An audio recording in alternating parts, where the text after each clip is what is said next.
तो आप सभी का स्वागत है आपके अपने YouTube channel the star classes पर और द स्टार क्लासेस के फेसबुक पेज पर।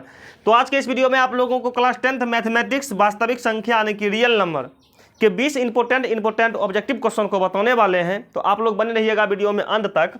तो देखिएगा, इसमें जो ऑब्जेक्टिव क्वेश्चन कराएंगे वो प्राकृत संख्या, पूर्ण संख्या, अभाज्य संख्या और भाज्य संख्या से संबंधित है। तो सबसे पहले आपको बता देते हैं कि प्राकृत संख्या का मतलब नेचुरल नंबर होता है। गिनती की संख्या को प्राकृत संख्या कहते हैं। इसमें 1 2 3 4 अनंत तक चला आता है और सबसे छोटी प्राकृत संख्या पूछेगा तो ये आपका 1 हो जाएगा। प्राकृत संख्या के समूह में जब शून्यों को शामिल कर देंगे तब जो संख्या समूह बनेगा उसको पूर्ण संख्या कहेंगे और पूछा जाएगा सबसे छोटी पूर्ण संख्या तो ये आपका 0 हो जाएगा। क्या हो जाएगा? 0 हो जाएगा। अब चलते हैं अभाज्य संख्या को समझते हैं। तो जिस संख्या के केवल 2 ही गुणनखंड होते हैं, जिस संख्या में केवल 2 ही संख्या से पूरा भाग लगेगा उसको अभाज्य संख्या कहेंगे। जैसे आपका 2 हो गया, 3 हो गया, 5 हो गया, 7 हो गया, 11 हो गया। 2 में 1 और 2 से ही भाग लगेगा, 3 में 1 और 3 से ही भाग लगेगा, 5 में 1 और 5 से ही भाग लगेगा। तो ये सब आपका अभाज्य संख्या हो गया। और आप लोग ध्यान दीजिएगा, आपसे पूछा जाएगा 1 से 25 के बीच में क्या गो अभाज्य संख्या है? तो 9 गो। 1 से 50 के बीच में कितना अभाज्य संख्या है? तो ये क्या कहते हैं, ये आपका 15 हो जाएगा। और 1 से 100 के बीच में कितना अभाज्य संख्या है? ये आपका 25 गो अभाज्य संख्या हो जाएगा। और उसके बाद देखिएगा, अब समझते हैं भाज्य संख्या।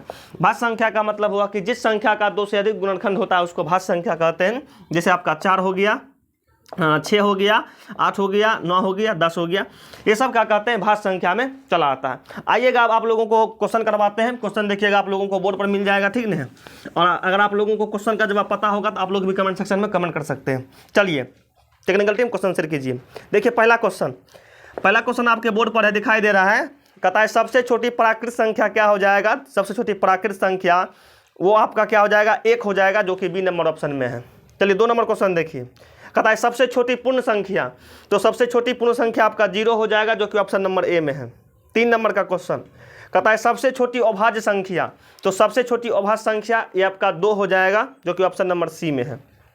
4 नंबर क्वेश्चन देखा जाए, कहता है सबसे छोटी भाज्य संख्या, तो सबसे छोटी भाज्य संख्या ये आपका 4 हो जाएगा, जो कि ऑप्शन नंबर डी में है। आगे बढ़ते हैं, देखते हैं 5 नंबर क्वेश्चन। 5 नंबर क्वेश्चन कहता है कि निम्न में से कौन अभाज्य संख्या है? 6 है, 1 है, 2 है और 4 है। तो 2 जो है आपका अभाज्य संख्या है, ठीक ना है? तो इसका आंसर क्या हो जाएगा? 5 का आंसर हो जाएगा सी नंबर। 6 में देखिए, 6 में कहता है कि निम्न में से कौन अभाज्य संख्या है? ऑप्शन 6 है, 9 है, 11 है और 15 है। तो इसका आंसर क्या कहते हैं? ऑप्शन नंबर सी हो जाएगा, 11। 7 नंबर देखिएगा क्वेश्चन, कहता है निम्न में से कौन अभाज्य संख्या है? 27 है, 35 है, 13 है, 56 है। तो इसका आंसर 13 हो जाएगा। 8 नंबर क्वेश्चन में कहता है कि निम्न में से कौन अभाज्य संख्या है? 91, 213, 41 और 501। तो इसका आंसर हो जाएगा 41, ऑप्शन नंबर सी। 9 नंबर देखिएगा, निम्न में से कौन अभाज्य संख्या है? 15, 23, 12, 75। तो इसका आंसर 23 हो जाएगा। अब 10 नंबर देख लीजिए, निम्न में से कौन अभाज्य संख्या है? तो 29 इसका आंसर हो जाएगा, ऑप्शन नंबर ए। 11 में आइए, 11 में देखिए क्या है। कहता है निम्न में से कौन अभाज्य संख्या है? 3, 6, 4, 8। तो इसका आंसर क्या हो जाएगा? 3 हो जाएगा।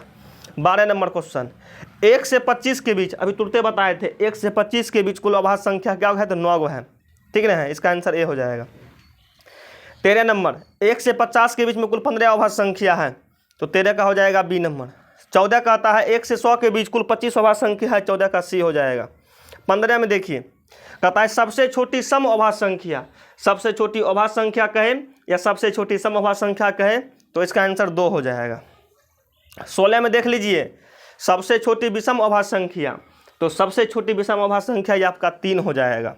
17 में देख लीजिए, 17 में कहता है, 17 नंबर में कहता है, देखा जाए क्या कहता है कि सबसे छोटी अभाज्य संख्या एवं सबसे छोटी भाज्य संख्या का गुणनफल।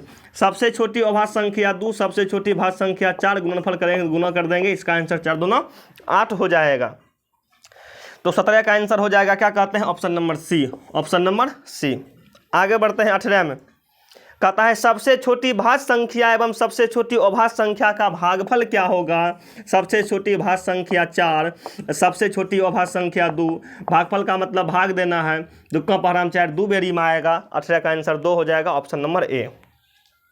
19 में कहता है, 19 नंबर का क्वेश्चन कहता है सबसे छोटी प्राकृत संख्या एवं सबसे छोटी पूर्ण संख्या का गुणनफल। सबसे छोटी प्राकृत संख्या 1, सबसे छोटी पूर्ण संख्या 0, गुणनफल मतलब गुणा करेंगे तो 0 हो जाएगा, ठीक ना। 19 का आंसर डी हो जाएगा। और 20 नंबर का क्वेश्चन देखा जाए। 20 नंबर का क्वेश्चन कहता है कि 0 और 100 के बीच कितनी विषम संख्या है। तो 0 और 100 के बीच में 50 50 50 सम हो जाएगा, 50 विषम हो जाएगा। तो 20 का आंसर 50 हो जाएगा, ऑप्शन नंबर बी। चलिए इस वीडियो में इतना तक रहने देते हैं, मिलते हैं नेक्स्ट वीडियो में बहुत ही जल्द। जय हिंद।